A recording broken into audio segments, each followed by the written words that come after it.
तो कुशवाहा समाज के सबसे ज़्यादा जो द्वंद्व चल रहा बा उ चल रहा बा जनता दल यूनाइटेड में। दुश्मन के जे दुश्मन बढ़ुए ओकरा के दोस्त बना लेस तो मामला बहुत सीधा हो जाए। बर्बाद मत होके एकरा के कसहूँ अपन हक हिस्सा लेकर के सब लोग मजबूती के साथ रह लो कि लॉकस और MOI समीकरण के आधार पर 2024 और 2025 में दोनों चुनाव हमने के भारतीय जनता पार्टी से जीत के और भारतीय जनता पार्टी के बेलगा देव जा।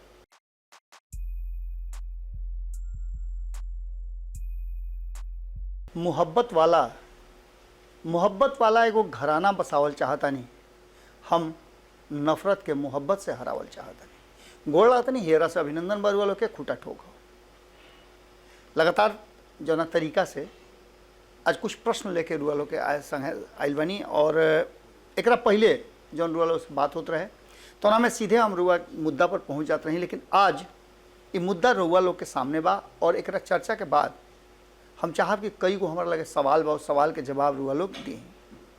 पहला बात तो ये कि का बिहार में सत्ता परिवर्तन होने के चाहिए, का तेजस्वी यादव के मुख्यमंत्री के कुर्सी मिले के चाहिए या फिर भारतीय जनता पार्टी के एक खाली मौका मिले के चाहिए, या उपेंद्र कुशवाहा जो लगातार और कुशवाहा समाज जो लगातार कह रहा बा कि सबके हिस्सेदारी मिल गई, हमनी के हिस्सेदारी कहिया मिली। ये सारे सवाल के जवाब और इस सवाल के जवाब में नीतीश कुमार के जो वर्तमान स्थिति बा उनका के रिप्लेस करे खातिर कई गो टुकड़ी बन गई बा। खास करके लॉकस समीकरण के यदि बात करी तो लॉकस समीकरण में लगातार 17 साल से इस समीकरण के साध करके नीतीश बाबू मुख्यमंत्री के कुर्सी पर बैठल बनी। कभी मौका मिलल तो भारतीय जनता पार्टी सहयोग कर दिलस, कभी मौका मिलल तो लालू प्रसाद के टीम सहयोग कर दिलस, और हर स्थिति में नीतीश कुमार ही मुख्यमंत्री रही हैं। ये बात साफ हो गई बा। तो का नीतीश कुमार के रिप्लेस कईल आसान बा? इस सवाल के जवाब रुआ जब खोजे गए जाए तो रुआ समझ में आ जाए कि नीतीश कुमार ऐसा कोनो लू फॉल्स छोड़ रही निखन जना से कि नीतीश कुमार के रिप्लेस कईल जा सके। लगातार नीतीश कुमार के टीम से जब जब जकरा जकरा पर उनकर कुदृष्टि पड़ल ओकरा बाहर होके पड़ल, लेकिन अब के हाली उनकर दाव उल्टा पड़ गई बा। उनका के रिप्लेसमेंट करे के बात लगातार ये चल रहा बड़ुए। ओकरा पीछे कारण बा कि उपेंद्र कुशवाहा अब के नीतीश कुमार के सामने तन के खड़ा हो गई बड़ा और अपन हिस्सेदारी मांगता रहे। हिस्सेदारी में रुआ लोग के पहलू बतौले रही कि लोटा छिपा सब बटाला, जरूरत पड़ला पर अगर एक एक छिपा बा तो छिपा बीच से कटाला, और ऐसा ही बंटवारा होला। जब गोतिहारों में बंटवारा होला तो बंटवारा में संवेदना समाप्त हो जाला, और खास करके जे बहुत दिन से वो संपत्ति पर राज करत रुए ओकरा प्रति लोग के बहुत ज़्यादा आक्रोश भी रहेला। एकरा के लेकर के रुआ देखले हो कब कि जहाँ एक तरफ राष्ट्रीय जनता दल कुशवाहा समाज के नेता के आगे कर रहा बा, लगातार रुआ देखले हो कब कि आलोक मेहता कई स्टेप आगे बढ़ करके अपना प्रकृति के अपना कार्यशैली के अनुरूप ना होकर के ओकरा विरोध में होकर के और बयान दे रहा बा। 10% लोग के बारे में जो कहले वो हम दोहरावल नहीं चाहत, लेकिन ओकरा पीछे के रणनीति बा कि आलोक मेहता के तेजस्वी यादव आगे कह के लिए बा, और यह ना तेजस्वी यादव ये बात कह करके नीतीश कुमार के खेमा में भी हलचल मचा दिले, और ये बात स्थापित हो गई कि अगर राष्ट्रीय जनता दल के तरफ से कोनो कुशवाहा नेता बाड़े तो आलोक मेहता बाड़े, कारण कि वो कहले कि हमने के हाथ बंधल बा आना तो हम दिखा देती। एकरा अलावे भी कई गो कुशवाहा नेता इर्द गिर्द में घूम रहा बाड़न, और भारतीय जनता पार्टी भी आपन कुशवाहा नेता के सामने अब ले आके खड़ा कर दिले बा। यानी नीतीश कुमार के रिप्लेस करे खातिर पूरा तैयारी चल रहा बा। और तैयारी में सम्राट चौधरी सामने आके खड़ा बा।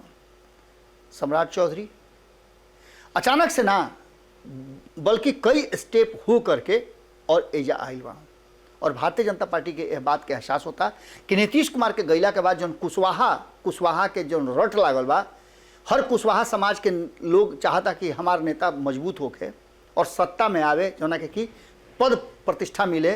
तो संभावना बोले से बता देते नहीं कि नीतीश कुमार के रिप्लेस करे खातिर जितना लोग के नाम में आ रहा बा ओकरा में अगर भारतीय जनता पार्टी जैसन की लगातार कह रहा बा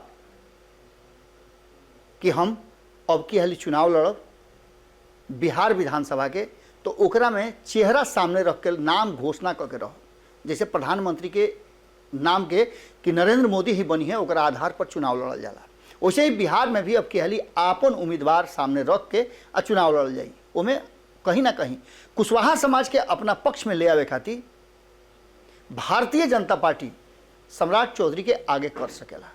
हालांकि दिल्ली अभी बड़ी दूर बा, लेकिन जौना तरीका से लगातार सम्राट कुशवाहा, सम्राट चौधरी उनका के कहल जाला, वो आगे बढ़ रहा बा और जौना तरीका से उनका छूट मिलल बा, जौना तरीका से वो बयान दे रहा बा।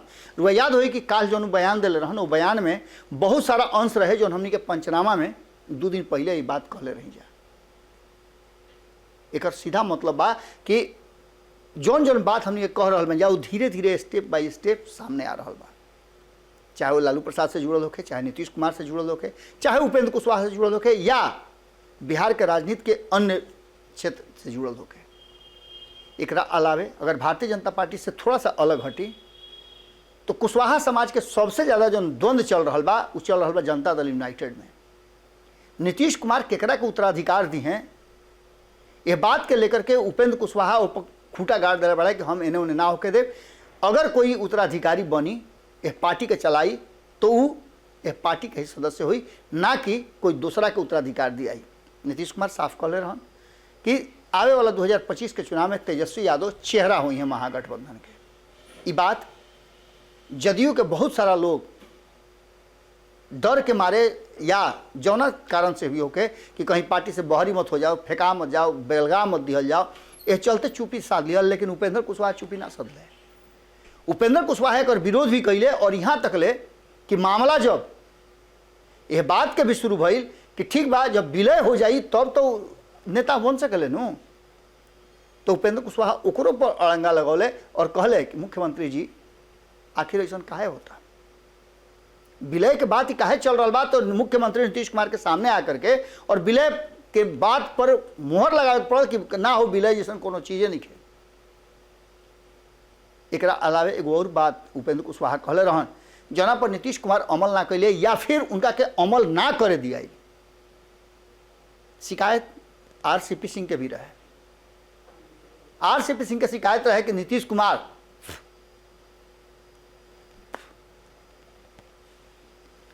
आरसीपी सिंह के शिकायत रहे कि कहीं ना कहीं नीतीश कुमार अकेला में नैखन बतियावत, हमेशा जब भी बात करे के मन करता, जब भी उनका से दुख सुख व्यक्त करे के मन करता तो वो कोई ना कोई के बैठा के रखत रहे।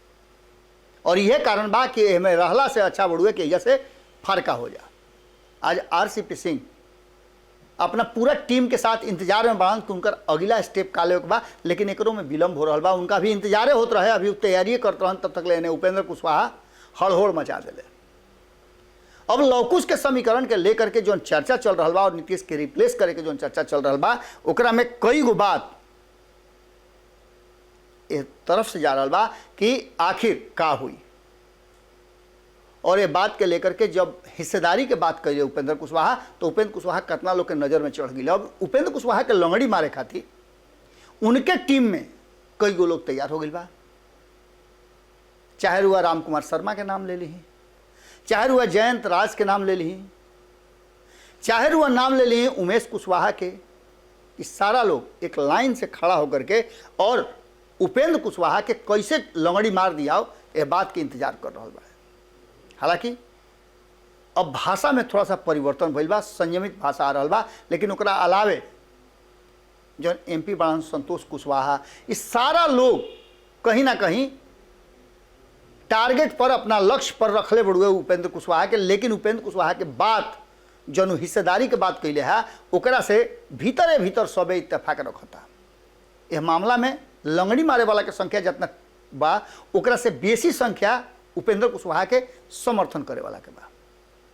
अब तो चर्चा इहो बात के चल रहा बड़ुए और बिहार के राजनीति में कहल जा रहा बा कि अगर यह मौका बा आरसीपी सिंह एक स्टेप बढ़ करके और दुश्मन के जे दुश्मन बड़ुए ओकरा के दोस्त बना लेस तो मामला बहुत सीधा हो जाए।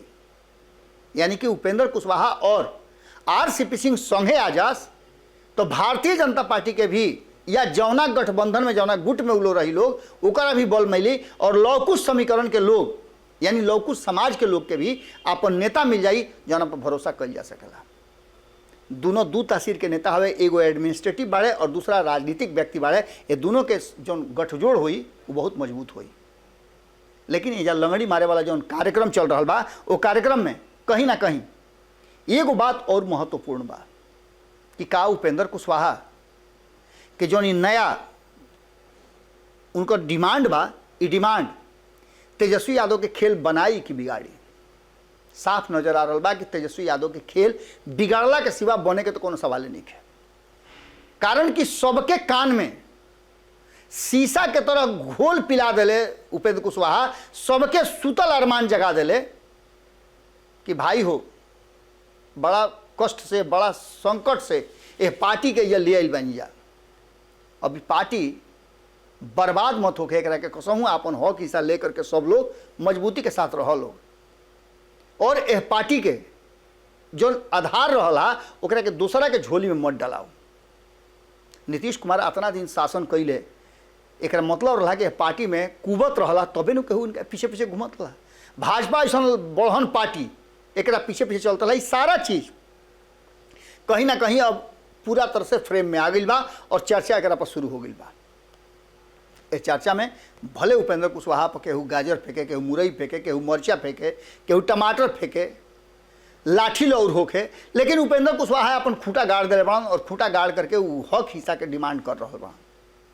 ये बड़ा दिलचस्प बात बड़ू है कि बिहार के राजनीति में पहला हाली लालू प्रसाद के मुख्यमंत्री काल में नीतीश कुमार जैसे खूंटा गढ़ले रहन, वही तरीका से नीतीश कुमार के शासनकाल में उपेंद्र कुशवाहा खूंटा गढ़ले वाले और एक खूंटा गाड़े में कतना लोग के तरवा चटक गई बा।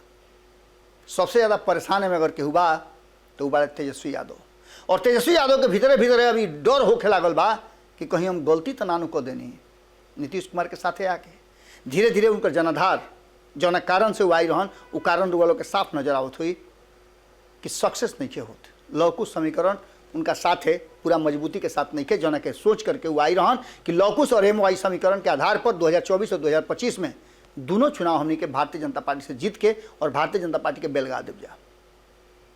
लेकिन ये पूरा खेले गड़बड़ा गई बड़ू है। अब देखे वाला बात ये बड़ू है कि खेल में के कतना पानी में बा। ये विश्लेषण में हम कोशिश कई हर वालों के बतावे के कि बिहार में कौन खेल चल रहा बा। ये पूरा खेल में कई गो खिलाड़ी बाड़े, लेकिन मास्टर ब्लास्टर के हुई ई अभी चुनल बाकी बा।